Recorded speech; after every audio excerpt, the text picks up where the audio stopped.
எனக்கு என்னமோ இந்த நெட்வொர்க்கால மட்டும் அவனுங்க பெரிய ஆளான மாதிரி தெரியல. அவனுங்க உள்ளுக்குள்ள வேற ஏதோ ஒன்று பெருசா பண்றானுங்க சார். எனக்கு ஏன்னா எங்கேயோ பார்த்த மாதிரி இருக்கு.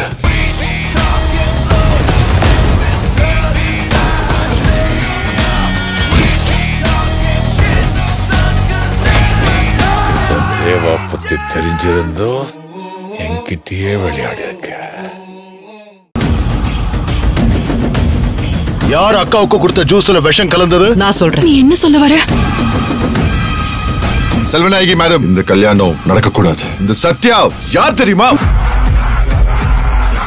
அவ ரொம்ப விவரமானவன்னு சத்யா சொல்றாளே. அவ்வளோ விவரமானவ எதுக்கு ஆள மாத்தி விஷத்தை கலக்கணும்? ஆடுகளம் இன்று இரவு 10 மணிக்கு உங்கள் சன் டிவியில்.